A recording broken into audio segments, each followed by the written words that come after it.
अस्सलाम वालेकुम स्टूडेंट्स। आज जो टॉपिक हम पढ़ेंगे, लास्ट टाइम हमने डिस्कस किया था इन्वायरमेंट ऑफ पॉन्ड। आज जो हम टॉपिक डिस्कस करने जा रहे हैं वो है दरअसल इन्वायरमेंट ऑफ बीच। देखिए यहाँ लिखा हुआ भी है, what can we find on a beach. सबसे पहले हम बात करते हैं बीच क्या है। बीच दरअसल कहते हैं साहिल समंदर की जगह को, यानी वो एरिया समंदर के किनारे का, जिसे आप देख रहे हैं जो सैंडी एरिया है। एक तो समंदर है और समंदर के साइड में जो ये सैंडी एरिया यानी रेतीली जगह जो है उसे हम दरअसल बीच कहते हैं। लुक एट द बीच, देखो बीच पे देखो, समंदर के साहिल पे देखो। What plants can we find, आपको कौन से प्लांट्स नज़र आ रहे हैं। देखिए यहाँ पीछे देखें तो आपको ये कोकोनट ट्री यानी नारियल का दरख्त नज़र आ रहा है। यहाँ देखिए, coconut tree often grow on the seashore. जो कोकोनट ट्री जो है वो आमतौर पे सी शोर यानी साहिल समंदर को ही कहते हैं, वहाँ ग्रो करता है। वहाँ पर they grow well in Sandy soil under plenty of sunlight. जो नारियल का दरख्त होता है ये हमेशा सैंडी यानी रेत वाली जगह पे और बहुत ज़्यादा, प्लेंटी कहते हैं बहुत ज़्यादा, सही है, प्लेंटी ऑफ सनलाइट, बहुत ज़्यादा सूरज की रोशनी में उगता है। यहाँ देखिए सी वीड्स यानी आपके पे सी वीड्स आपके पे एक तरीके का एक्वेटिक प्लांट है। Grow in a shallow sea water, यानी शैलो सी वाटर यानी जहाँ पानी क्या हो कम हो, और इन अ रॉकी शोर, और ऐसी पथरीली जगह पे किनारों पर ये उग रहा होता है। ये सी वीड्स होते हैं। प्लांट्स सी वीड्स, अच्छा, plants on beach have to cope with the salty sea water. Cope कहते हैं दरअसल इसके मुश्किलात से निमटना, झेलना, सही है। तो कॉप वैसे आमतौर पे सम टाइम पुलिस के पर्सन अमेरिका वगैरह में कॉप का वर्ड इस्तेमाल किया जाता है। आमतौर पे ये मुश्किल चीज़ों से डील कर रहे होते हैं तो इस वजह से उन्हें कॉप कहते हैं। तो वैसे बुनियादी तौर पे कॉप के जो मीनिंग है वो मुश्किल चीज़ों से झेलना, मुश्किल चीज़ों को निमटना। प्लांट्स ऑन दी बीच, जो वो प्लांट जो कि बीच पे मौजूद होते हैं वो झेलते हैं, वो फेस करते हैं किसको, सॉल्टी वाटर को। हम जानते हैं कि समंदर का पानी क्या होता है, सॉल्टी होता है, नमकीन होता है, खारा होता है। वेव्स से जो क्या कहते हैं, लहरें जो होती हैं उसे फेस करते हैं, तेज़ हवाओं को फेस कर रहे होते हैं। Not many plants can survive here, जिसकी वजह से इस सॉल्टी वाटर, इस तेज़ हवाओं, इस तेज़ लहरों को हर जो है पौधा झेल नहीं सकता, जिसकी वजह से बहुत कम प्लांट्स हैं जो कि बीच पे उग रहे होते हैं। अच्छा, ये तो हो गए प्लांट्स के बारे में बात। अब आते हैं, नहीं हर प्लांट नहीं, क्योंकि उगता बहुत कम प्लांट्स वहाँ उगते हैं, क्योंकि यहाँ का माहौल बहुत ज़्यादा सख्त होता है, धूप बहुत ज़्यादा होती है, हवाएं बहुत ज़्यादा होती हैं, पानी बहुत ज़्यादा नमकीन होता है। अब देखिए फिर इसके बाद ये रहा है यहाँ एनिमल्स के बारे में बात। What animals can we find on a beach, वो कौन से एनिमल्स हैं जो किधर मौजूद होते हैं। देखिए यहाँ क्या कह रहा है, आपके पास जो है ये रोबोट टाइप जो बना। Why are there holes in the sand, बोले ये जो है इस सैंड में, यहाँ देखें इस यहाँ आपके पास होल्स क्यों हैं, सुराख क्यों हैं। अगर मैं थोड़ा सा बड़ा करके दिखाऊं, देख रहे हैं आप यहाँ सुराख क्यों है वो बोल रहा है। फिर इसने क्या किया, इसने हाथ डाला और फिर पता चला कि भाई crabs often hide in the rock, कि भाई यहाँ तो दरअसल क्या थे, केकड़े थे। क्रैब्स कहते हैं केकड़ों को, केकड़े इधर क्या होते हैं, छुपे होते हैं। और इसके अलावा crabs live in a hole in the sand, यहाँ crabs often find in the rocks too, पत्थरों में भी पाए जाते हैं और इधर होल्स में भी पाए जाते हैं। इसके अलावा यहाँ क्या कह रहे हैं, सी गर्ल्स, ये देखिए परिंदे का नाम है seagulls, come here to look for the food, ये इधर अपने खाने की तलाश में आई है। केकड़े खाती है क्रैब्स, फ़िश खाती है मछलियाँ, शेल फिश जिसे हम आमतौर पे क्या कहते हैं, सीप कहते हैं, तो ये आमतौर पे खा रही होती है। Shellfish often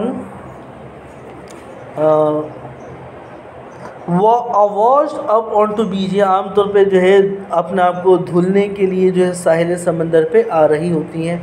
shell fish जो होती हैं आमतौर पर सीपियाँ वगैरह जो होती हैं, यानी तमाम चीज़ें, ये परिंदे भी पाए जाते हैं, केकड़े भी पाए जाते हैं, और इसके अलावा शेल फिश वगैरह भी जैसे ये है, ये भी यहाँ पाई जाती हैं। अच्छा, अब यहाँ नेक्स्ट को टॉपिक जो है वो कहता है how does the environment effect living things. बल्कि इन्वायरमेंट जो है, माहौल जो है वो किस तरीके से लिविंग थिंग्स को इफ़ेक्ट करता है। ये आपके पेज नंबर 19 पे है। Different living things are found in different environment. बोले डिफरेंट लिविंग थिंग्स है वो डिफरेंट इन्वायरमेंट पे रहते हैं। हर कोई एक जगह पे नहीं रह सकता। मिसाल के तौर पे मछली पानी में ही रहती है, ज़मीन पे नहीं रह सकती। इंसान ज़मीन के ऊपर ही रह सकता है, ज़्यादा अरसे पानी के अंदर नहीं रह सकता। यानी हर कोई अपने अलग अलग इन्वायरमेंट में रहता है, हर कोई हर जगह रह नहीं सकता। An environment that suit one living things may not suit other। बोले एक environment जो कि एक living thing को क्या करता है, सूट करता है। जैसे मछली को पानी में रहना, वो हर किसी को सूट नहीं कर सकता। अच्छा, आगे नीचे के a garden is usually a bright and sunny place.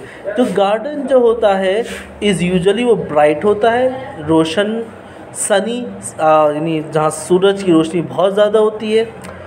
ऐसी सो इज़ बीच, और बीच भी ऐसे ही होता है, साहिल समंदर भी ऐसे, तो वहाँ भी बहुत ज़्यादा रोशनी होती है और धूप होती है।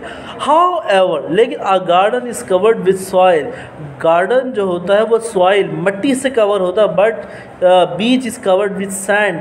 लेकिन आपके पास जो है जो बीच जो होता है वो सैंड से, यानी रेत। देखिए यहाँ मिट्टी है और इधर दरअसल क्या है, सैंड है।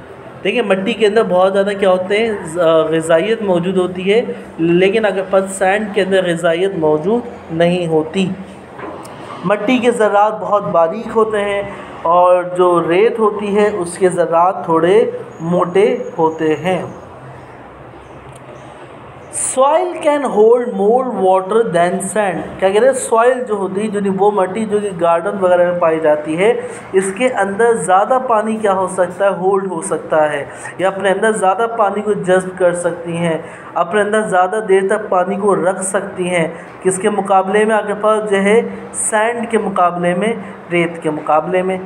It also contain more nutrients. Soil के अंदर ज़्यादा ग़िज़ाइयत होती है दैन सैंड, सैंड के मुकाबले में ज़्यादा ग़िज़ाइयत होती है। इसकी वजह से जो है सॉइल में ज़्यादा प्लांट्स उग सकते हैं बनिस्बत सैंड के। इस वजह से क्या कहा, many plants grow well in soil but not in sand. बहुत सारे प्लांट जो हैं वो सॉइल में उगते हैं, किसके बजाय, सैंड के। अर्थवॉर्म्स, जो कि अर्थवॉर्म्स केचुए जो होते हैं, need to keep their skin moist. अपनी को बॉडी को मॉइस्ट रखना होता है, यानी आपके पास गीला रखना होता है, तो लिहाजा ये इनके लिए मिट्टी जो है ज़्यादा बेहतर है। सॉइल क्या है, ज़्यादा बेहतर है किसके मुकाबले में, सैंड के, यानी रेत के। इफ़ देयर स्किन ड्राइज आउट, अगर इनकी स्किन क्या हो जाएगी, ड्राई हो जाएगी, दे कैन नॉट ब्रीथ, ये सांस नहीं ले पाएंगे, मर जाएंगे। They can not live in sand, और वो फिर रेत में मर सकते हैं। लेकिन कोकोनट ट्री, लेकिन जो आमतौर पे नारियल का दरख्त होता है, ये जो है सैंड में यानी रेत में क्या हो सकता है, रह सकता है। On the other can grow well in sand but not in soil, वो सॉइल में नहीं ग्रो कर सकता। Soil provides a dry environment, soil sand जो है उन्हें एक खुश्क माहौल देती है। And it allows water to drain away, और पानी वहाँ से क्या हो सकता है, ड्रेन हो सकता है, निकल भी सकता है। इनको जो ग्रो करने के लिए ज़्यादा पानी की भी ज़रूरत नहीं होती। अच्छा, अब रिवर एंड पॉन्ड्स की बात करें। रिवर आपके पास कहते हैं दरियाओं को, पॉन्ड्स कहते हैं तालाब को। दोनों के दोनों जो है field with the fresh water, दोनों के अंदर क्या होता है, ताज़ा और मीठा पानी क्या होता है, मौजूद होता है। The sea is filled with salt water, लेकिन उसके बाद समंदर जो होता है वो उसके अंदर नमकीन पानी होता है। Some plants and fish can only live in fresh water, कुछ प्लांट्स ऐसे होते हैं, कुछ फ़िश ऐसी होती हैं जो कि सिर्फ़ और सिर्फ फ्रेश वाटर में रह सकती हैं। लेकिन कुछ आपके पास प्लांट्स ऐसे होते हैं और कुछ आपके पास फ़िश ऐसी होती हैं जो सिर्फ़ और सिर्फ कहाँ, सॉल्ट वाटर में ही रह सकती हैं। यानी हर कोई जो है हर जगह ज़िंदा नहीं रह सकता। You can find plants such as cattail and water lotus in ponds. जैसे हमने लास्ट टाइम पढ़ा भी था कि कैटटेल और वाटर लोटस सिर्फ और सिर्फ जो है तालाब में पाया जाता है, बट नॉट इन दी सी, समंदर में नहीं पाए जाते। बिल्कुल इसी तरीके से जो कुछ सी वीड्स होती हैं वो सिर्फ और सिर्फ सॉल्ट वाटर में मौजूद होती हैं, जैसे कि साइड में ये दिखाई गई हैं, वो तालाब में नहीं रह सकती। अच्छा, आगे आ रहे हैं हम आपके पास जो है अपने इन्वायरमेंट के बारे में डिस्कस करने के लिए। Why must we care for the environment, हमें अपने इन्वायरमेंट का ख्याल क्यों रखना चाहिए। देखें, अगर आपको अपने लेक्चर को 2 हिस्सों में करके सुनना चाहें तो आप 2 हिस्सों में भी, अगर आपको लगे बहुत ज़्यादा हो रहा है तो आप 2 हिस्सों में भी करके सुन सकते हैं। Why must we care for environment, बोले हमें अपने इन्वायरमेंट का ख्याल क्यों रखना चाहिए। लुक एट डर्टी बीच, देखो ये गंदा सा बीच है, देखो बीच कितना गंदा हो रहा है, यहाँ मुख्तलिफ़ किस्म का कचरा पड़ा हुआ है। डू नॉट बिलोंग्स हियर, जो कि इसे इधर होना नहीं चाहिए, क्योंकि यहाँ तो बहुत सारे जानदार रहते हैं। और देखें, अगर हम इस तरीके से कचरा और चीज़ें इधर फेंकेंगे तो यहाँ के जानदार इस तरीके से क्या हो सकते हैं, फंस के इसे खा के क्या हो सकते हैं, मर सकते हैं। मिसाल के तौर पे कोई केकड़ा, कोई कछुआ अगर इस प्लास्टिक बैग को खा लेगा तो वो क्या हो जाएगा, बेचारा उसके गले में फंस जाएगा, वो मर जाएगा। और हमारे पास से इस तरीके टर्टल्स या फिशेस क्या हो जाएंगी, ख़त्म हो जाएंगी। हम फिर कैसे देखेंगे। तो हमें अपने माहौल का ख्याल रखना चाहिए ताकि तमाम चीज़ें क्या रहें, बची रहें और हम इनको देखते रहें। The rubbish left by people harm the living things on the beach, वो रबिश यानी कचरा जो कि लोग जो है इस समंदर के किनारे छोड़ देते हैं, वो यहाँ की लिविंग थिंग्स को क्या करते हैं, नुकसान पहुँचाते हैं। बोले when an environment is made dirty, जब माहौल क्या हो जाता है, जैसे हमारा माहौल गंदा हो जाए हम बीमार रहना शुरू हो जाएंगे और फिर लोग मर भी जाते हैं इस वजह से। और डैमेज, अगर इन्वायरमेंट क्या होगा, गंदा होगा, ये डैमेज करेंगे, उसे नुकसान पहुंचाएंगे। Many living things may not survive, बहुत सारी लिविंग थिंग्स वो मर जाएंगी। मिसाल के तौर पे देखें, ये यहाँ दरख्त काट दिए गए, काटे हुए दरख्त हैं। अब देखें, हम सब जानते हैं दरख्तों में जो है बहुत सारी चीज़ें, स्पाइडर मौजूद होती हैं, जो है बहुत सारे परिंदे अपना घोंसला बनाते हैं। तो अब जब इसे काट देंगे तो बेचारी स्पाइडर्स कहाँ रहेंगी, देखो घोंसले नीचे ज़मीन में गिर जाएंगे, इनके अंडे टूट जाएंगे, और बेचारे परिंदे कहाँ जाएंगे। Living things that share home depends on one another in many ways, जो लिविंग थिंग्स अपने घर को जहाँ वो रहते हैं जो शेयर करते हैं, मुख्तलिफ तरीक़ों से एक दूसरे के घरों को शेयर करते हैं। जैसे कि ये दरख्त जो है अपने साथ जो है शेयर कर रहा है अपनी जगह को मकड़ी के साथ, परिंदों के साथ और दूसरे प्लांट्स के साथ। अभी अगर घर नहीं रहेगा तो दूसरे लिविंग ऑर्गेनिज़म भी क्या हो जाएंगे, इसकी वजह से डिस्टर्ब हो जाएंगे। बंदर कहाँ रहेंगे, बंदर भी यहीं रहते हैं, तो दूसरे लिविंग ऑर्गेनिजम्स भी क्या हो जाएंगे, डिस्टर्ब होना शुरू हो जाएंगे। A change to just one type of living thing can affect other living thing, अगर एक ज़िंदगी क्या होगी, एक जानदार की ज़िंदगी मुतासिर होगी तो दूसरे जानदार भी उससे मुतासिर होंगे। मिसाल के तौर पे अगर दुनिया से क्या हो जाए, पेड़ पौधे ख़त्म हो जाए तो क्या होगा, हम क्या खाएंगे। आप बोलेंगे हम गाय खा लेंगे, हम गोश्त खा लेंगे। भाई गाय भी तो कुछ खाएगी ना, गाय क्या खाएगी, गाय तो पेड़ पौधों से ज़िंदा रहती है। अब पेड़ पौधे वो नहीं खाएगी तो वो भी मर जाएंगे, तो लिहाजा ना प्लांट्स नहीं रहेंगे तो गाय वगैरह बकरी वगैरह भी मर जाएंगी, और फिर आखिर हम भी नहीं खा पाएंगे, ना प्लांट्स ना गाय बकरी वगैरह, तो एट द एंड हम भी क्या हो जाएंगे, मर जाएंगे। अगर शहद की मक्खियाँ ख़त्म हो जाएंगी तो हम शहद कैसे खाएंगे। यानी हमारी ज़िंदगी दूसरों की ज़िंदगी पर भी क्या करती है, डिपेंड कर रही होती है। This is why we should protect and care for the environment, जिसकी वजह से हमें अपने माहौल का ख्याल रखना चाहिए। बोले हाउ कैन वी हेल्प, हम किस तरीके से हेल्प करेंगे। We should throw litters into dustbin, हमें डस्टबिन के अंदर कचरा डालना चाहिए। We should plants more trees, हमें ज़्यादा से ज़्यादा दरख्त क्या करने चाहिए, लगाने चाहिए। We should help sea animals that have been washed on to the shore, हमें जो है उन तमाम सी एनिमल्स को हेल्प करनी चाहिए जो कि अपने आप को धोने के लिए आते हैं किनारों पे, जैसे कि शेलफिश, फिर उसे हम वापस क्या करना चाहिए, हमें इसे समंदर में डाल देना चाहिए। Ask your parent for help first, लेकिन इनकी हेल्प करने से पहले अपने पेरेंट्स से पूछ लेना चाहिए, ऐसा ना हो आपको काट ले, आपको नुकसान पहुंचाए। ठीक है, तो हमने यहाँ तक आपका चैप्टर नंबर 1 यहाँ आके क्या हो गया, कंप्लीट हो गया।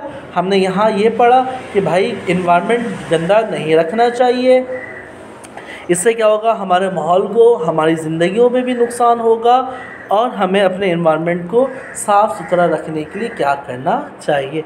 अपना बहुत ज़्यादा ख्याल रखिएगा। आज के लिए इतना ही, अल्लाह हाफ़िज़।